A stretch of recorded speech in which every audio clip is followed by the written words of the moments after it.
limits are rapidly lifting, the technology is rapidly evolving. So what the solution looked like 12 months ago all of a sudden is becoming obsolete the next time a project comes up. So we're just trying to talk to our carrier partners around not just what it looks like now, but where this is going, and it's heading in a direction of change.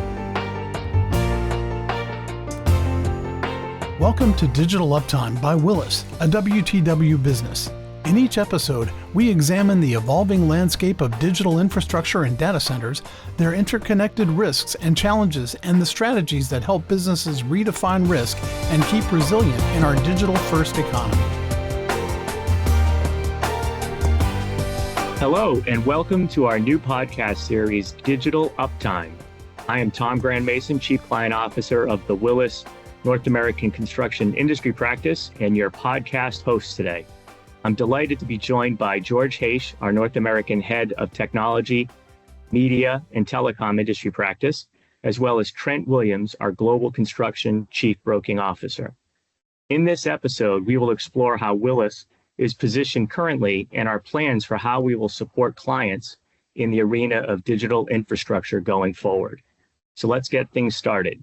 George, please tell us how Willis has supported the data center segment the last few years, and why do you feel Willis is so well positioned over the next 3 to 5 years to support stakeholders in that space? Thanks, Tom. Absolutely.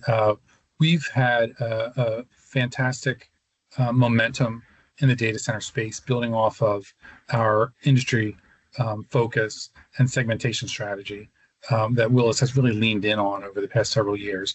I lead our tech industry division for North America, and we've made some fantastic strides in that sector, building credibility and connecting with our data center clients and those companies that are influential in the space. And as the momentum picked up with the release of ChatGPT 2.5 years ago, and the incredible momentum that spurred with respect to reconsideration of what a data center needs to be in order to support artificial intelligence, and the realization that the scale, scope, and technical and energy capabilities that are required are at a level that had previously not been committed. Within Willis, we partnered up with our construction team.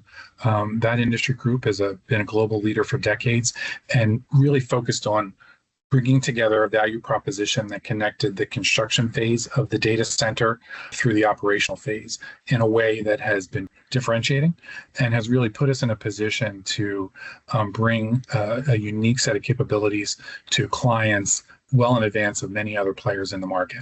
Great, thanks. Trent, how should various stakeholders in the data center space view last week's Willis press release announcing the Digital Infrastructure Group? Thanks, Tom, and thanks for having me.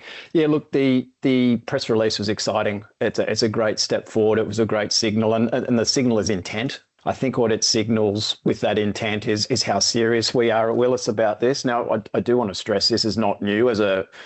As a global organization, we have been acting as a global community in this space for quite a while, but to actually go external with the fact that we didn't just want to put a figurehead in and say this is what we're doing, or have it dominated in one particular part of the world or one particular global specialty business. George mentioned the construction there, but we really want consistency, and we've built this with client at the heart of what we do. In every interaction, it's all about the client. So if we, for example, have a North American client who is looking to build a facility in Asia, for example, you're going to have a consistent feel, consistent response, consistent advice from us the whole way through. If you're a European contractor and you're looking to build something in Sydney, Australia, for example, we're going to give you advice around what the PPA looks like. We're going to give you advice consistently around some of our modeling analytics that are available. That's the exciting part to me, is that every corner of the globe is covered and every component of our business. So it's not just construction, it's power, it's tech and media, it's cyber. And the last thing we want to do is have, for example, construction brokers giving advice on marine, or marine brokers giving advice on the cyber. So it's a really exciting step forward for us. Thank you. George, with the rapid evolution comes a new set of complexities. Drawing on Willis's experiences to date, what are some of the primary risks and challenges for organizations to be thinking about? And can you also talk a little bit about Willis's 8-point risk framework? Absolutely. There are a lot of things that clients and prospective clients that are getting into this sector really need to be thinking about that are unique to the digital infrastructure sector. There's a tremendous amount of concentration risk that needs to be considered. The scale and scope of these hyperscale campuses are very significant, and the insurance market is working hard to provide capacity and solutions that really meet the need. And Willis is working very aggressively to have a bespoke solution launched for RIMS 2026 that addresses that in a meaningful way. So we're excited about that. The power grid and energy systems that Trent mentioned, the dependencies really tee up, failure, over-reliance on the grid, over-reliance on certain forms of energy, which is creating a unique situation. There are cooling components as well. So you have both the generation of energy and the required cooling. When you think about the fact that these data centers are 24/7, 365, it's a really daunting process that needs to be supported. There are environmental dependencies as well as hardware supply chain vulnerabilities that we need to think about. And some of those vulnerabilities really tie back to some of the large geopolitical situations that are happening around the world, given the ponderance of Taiwan with respect to semiconductors, which are critical to the infrastructure of any data center. So that sort of systemic risk that could be triggered by geopolitical situations, not unlike what's happening right now in the Middle East, are things to think about as well. And then there's regulatory issues that need to be considered, as well as market and systemic risk. Regulations around artificial intelligence are still developing all around the world. So that's something that we're keeping an eye on, and risk management professionals in the space need to be thinking about as well. With respect to our 8-point framework, it's a really great summary because it goes from emerging and strategic risk through physical damage, the financial risks to operations and reputation. It factors in climate, environmental, and third-party liability risks. It talks about cyber and data-related risks, compliance and legal risks, supply chain risk, and finally operational risk. And it ties it all back together in typical Willis fashion around what would the financial impact to a client be, and how do we want to think about creating a risk financing strategy via insurance, but also via other tools to make sure that we're protecting the bottom line, make sure that we're protecting cash flow, and make sure that we're protecting those financial components that are most critical to each individual client. So it's that unique nature of taking an analytical approach to managing risk that we're tying together and bringing a solution to market for digital infrastructure risk. Before we move on there, I think George raises some really good points there around the fact that we've put this global group together, just the regional differences around regulatory was one piece, but also how we're going to power these facilities is another. Like it's different region by region. So having this global group and a global approach is going to be so critical to how, not just for the next sort of 12, 24 months, but how this goes forward as well. Yeah, and I love how our 8-point risk matrix is a thoughtful approach to right terms and condition, right limit, right pricing, not necessarily leading with capacity. Trent, with respect to capacity, how is Willis partnering with insurance carriers to line up support? Look, I think there has been a shift in the last 12 to 18 months. I think Willis and broadly the insurance market has gone from being quite transactional. We have another data center facility to place and we're taking it to market to being quite strategic as to how we do this. So a lot of the conversations we're having with carriers are all about, I guess, two things. One, what we're learning from the client experience, but two, how can we build something that's sustainable for the next 12 months, but sustainable into the future as well. And what I mean by that is these projects are like limits are rapidly lifting, the technology is rapidly evolving. So what the solution looked like 12 months ago, all of a sudden is becoming obsolete the next time a project comes up. So we're just trying to talk to our carrier partners around not just what it looks like now, but where this is going, and it's heading in a direction of change. So we're talking to them around being strategic, really trying to think about how can we differentiate? And it's interesting, all the carriers at the moment are trying to differentiate. So whether it's by product or whether it's by enhancements or whether it's like, for example, in Lloyd's, there's consortiums being built because a lot of the syndicates realize that their capacity on its own is simply not going to be enough for some of the limits that are required. So the carriers, like brokers, are trying to differentiate. And I think the conversations we're having, and I'll give an example here, is that North America are talking around a first-party integrated approach. So construction through operational. It's not a new model. It's obviously we've got great experience in design, build, operate, maintain. We've also got great experience globally and in North America around public and private partnerships. So that the model's not new, but making sure we've got this first party to start with integrated approach, construction through operational, but then looking at how we can incorporate marine and incorporate cyber, and down the track, how do we put liability into that as well? So we're not coming at it saying we've created a solution for our clients. We're saying this is what our clients want, and we want to work with our carrier partners to build what's fit for purpose for those clients, not just today, but for the future. And I think that's really important. Just the final point on that one as well is some of these discussions that we're having in North America. We've also got great experience in London through our London team and what we're doing with European contractors out of London. So we have an opportunity here as a large organization to be really, truly global, to build on what we're doing in North America, London and Europe. We've got a lot of data centers that have been placed through the Asia Pacific region as well. We've got a growing presence in Dubai through the DIFC. So to bring that all together globally and not just tell clients, we have a facility that we've built and it's placed through London or it's placed through North America, is that we're talking really thoughtfully. I mean, there's so much investment that's being slated for Asia, for example, that Asian markets, we need to be engaging with Asian markets up front and talking to them about thoughtfully, where do you want to play? Is it on the upfront? Is it reinsurance? Excitingly, we've rebuilt Willis Re, so we'll make sure that reinsurance is a key part of what we do going forward. But there's so many opportunities in making sure that the local markets in the regions that we have a presence have a play in this, have a stake in what we're doing. That's the exciting part, is we're not directing all of the opportunity through one particular market. It's a truly joined up global approach. Great. George, can you talk a little bit about Willis's approach to capacity and insurable limits, and maybe some of the other important stakeholders beyond buyers of insurance that we need to educate and hit upon?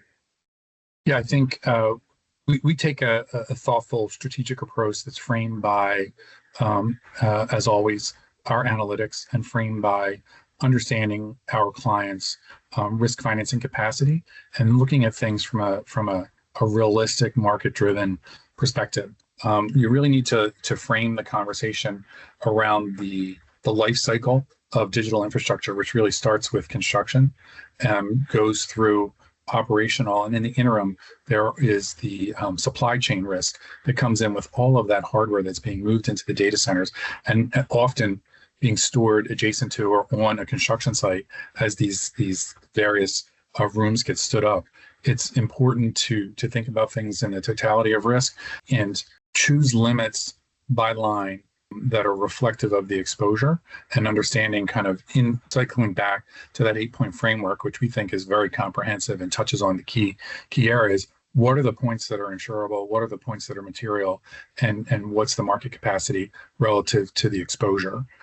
So far, there are some very significant data center projects for hyperscale campuses, but the majority of them are insurable, and we're seeing tremendous success in that respect. The other area that's evolving is really around financing, Tom, and that's, the banks don't want to be overexposed. There's concern that this data center boom is just that, a boom, and with a boom, can there be a bust? So they don't want to, just like insurers, they're underwriting their risks, and they want to make sure that there's not a concentration. They want to make sure that they're not overexposed. And this is where the rush of capital into the market following where the money is a factor that needs to be managed. And that's something that is becoming more relevant to conversations with clients, more relevant to those clients in conversations with their lenders. And certainly the participation of major technology companies in this, who have the balance sheets to fund their own projects, is certainly influential and helpful. But it's for the rest of those in the investment community that we really need to be thoughtful and kind of align all of those risk solutions, not just on the digital infrastructure side, but being thoughtful and aligning with our financial services team, with our real estate team, private equity team, to make sure that we're bringing solutions to protect those clients that are investing into the space as well. Trent, Expanding a little bit beyond what you just mentioned relative to first-party integrated policy forms, what are your thoughts around how the insurance companies have to think differently about data centers in the way they assess or provide insurance to the data center segment?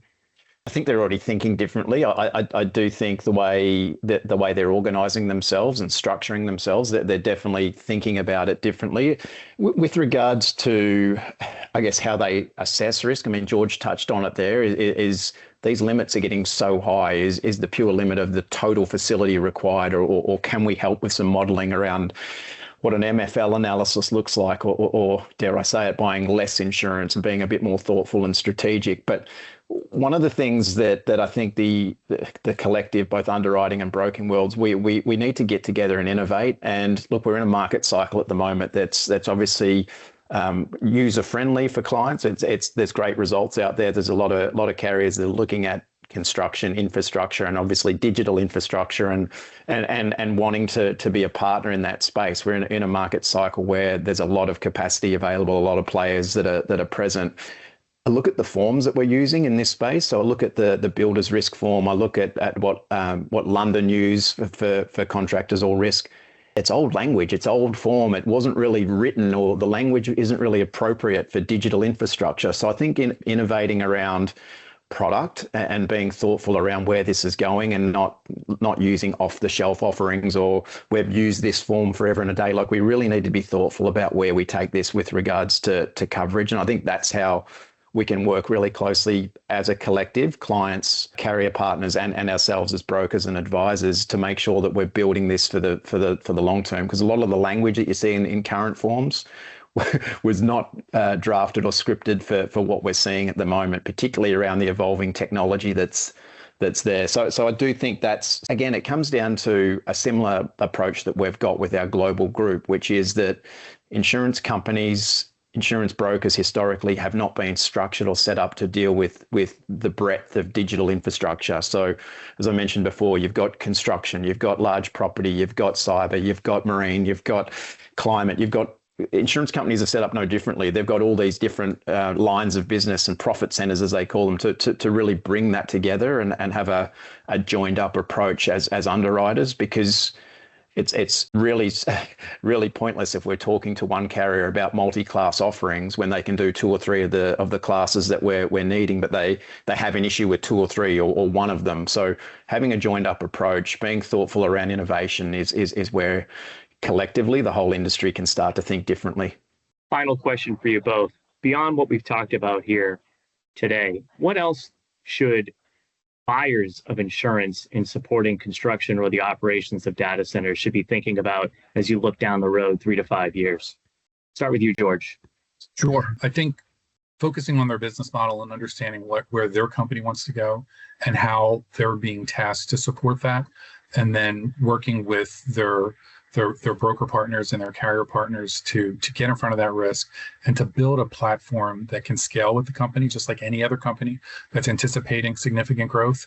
When you have that hockey stick experience, which is what we're seeing right now with data centers, knowing that you're partnering for the long term, knowing that you're building a strategy that's going to support your business operations in the way that the business operations require it, I think is what we need to be thinking about.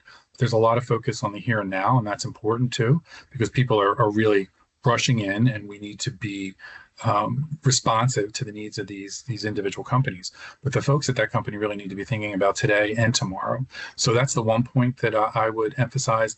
And then just re-emphasizing what Trent just highlighted. There are people with pockets of expertise, but partnering up with a company that has that comprehensive suite of solutions and that expertise across energy, marine, construction, technology, financial services, et cetera, is really going to ensure that you're in a position to benefit from a full and comprehensive perspective as you scale this program today and as you build something that's going to serve you and your company for the future. That's, to me, what buyers should be thinking about. Great summary there, George. I think for me, the word's got to be commit. And I think as brokers and carrier partners, we've got to commit to this. This is, yes, we talk about it as being a boom, but it's such a big opportunity that doing it piecemeal or off the side of the desk is just not going to work. And I don't want to give my age away here, but some of the brightest and sharpest minds on tech and AI at the moment are the next generation coming through. Can you imagine joining the industry at the moment as a broker or an underwriter and getting a chance from the ground floor to be part of the AI infrastructure boom that we're on, or future path that we're on? It's such a fascinating part of the industry and part of what we're going through globally. To be able to get in at the ground floor, I think would be so exciting. So we need to lean on some of those young, sharp, bright minds that are out there, and the cutting edge ideas are going to come from the younger generation coming through. So being really embracive of that and making sure that we're getting opinions, like I said before, not just from different parts of the globe and different global specialty businesses, but different levels of experience. I mean, what we can learn from the younger generation is going to take us forward. So I think commit and be embracive of people of all experience levels as we go through, because this is a huge opportunity for all of us. Trent and George, thank you very much for contributing to this episode and for sharing your perspectives on such an important topic. Thank you to everybody who listened in today and joined this Willis podcast. We'll talk to you on the next one. Thank you for joining this podcast from Willis, a WTW company featuring the latest thinking and perspectives on people, capital, climate, and risk in the construction industry. For more information, visit WTWCO.com.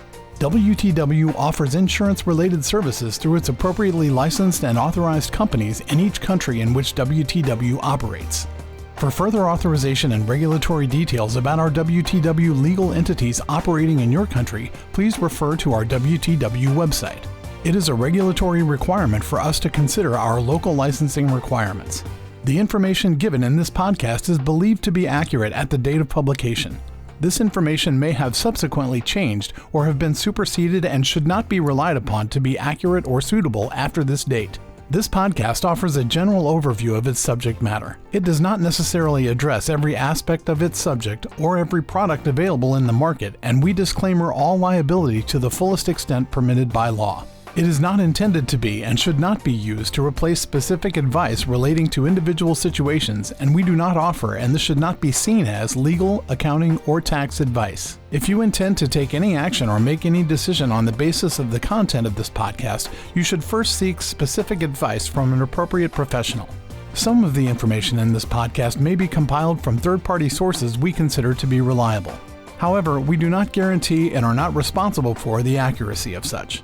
The views expressed are not necessarily those of WTW. Copyright WTW, all rights reserved.